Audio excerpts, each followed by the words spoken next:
తండ్రి కూతుళ్ల మధ్య ఉండేటువంటి అనురాగాన్ని, అనుబంధాన్ని కొంతమంది నికృష్టులు, నీచ వ్యక్తులు ఈ సమాజంలో మృగాల్లా తిరుగుతూ ప్రతిదాని వెనుక ఒక అసభ్యకరమైనటువంటి ఆలోచనను అంటగడుతుంటారు. అంటే వాళ్లకుండే అటువంటి ఆలోచనను అన్నా చెల్లెల బంధం, తండ్రి బిడ్డల బంధాన్ని కూడా అత్యంత అసభ్యకరంగా వర్ణించడం, వగ్రీకరించడము చాలా దారుణం.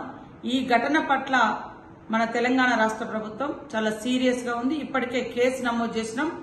అదేవిధంగా భవిష్యత్తులో కూడా ఇలాంటి దుర్మార్గులు ఇలాంటి చర్యలకు పాల్పడకుండా, ఇలాంటి అసభ్యకరమైనటువంటి పదాలు గాని ప్రచారం గాని జరగకుండా కఠినమైనటువంటి చర్యలు తీసుకోవడానికి మన రాష్ట్ర ప్రభుత్వం కేసు దర్యాప్తు చేస్తా ఉన్నాం, ముమ్మరం చేస్తా ఉన్నాం, కఠినంగా కూడా శిక్షించడం జరుగుతుందని తెలియజేస్తాం.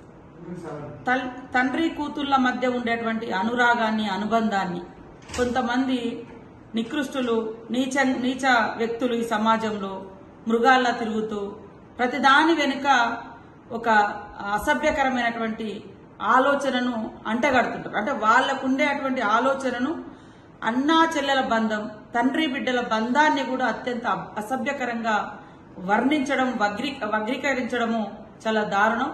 ఈ ఘటన పట్ల మన తెలంగాణ రాష్ట్ర ప్రభుత్వం చాలా సీరియస్ గా ఉంది. ఇప్పటికే కేసు నమోదు చేసినాం. అదేవిధంగా భవిష్యత్తులో కూడా ఇలాంటి దుర్మార్గులు ఇలాంటి చర్యలకు పాల్పడకుండా, ఇలాంటి అసభ్యకరమైనటువంటి పదాలు గాని ప్రచారం గాని జరగకుండా కఠినమైనటువంటి చర్యలు తీసుకోవడానికి మన రాష్ట్ర ప్రభుత్వం కేసు దర్యాప్తు చేస్తా ఉన్నాం, ముమ్మరం చేస్తా ఉన్నాం, కఠినంగా కూడా శిక్షించడం జరుగుతుందని తెలియజేస్తాం.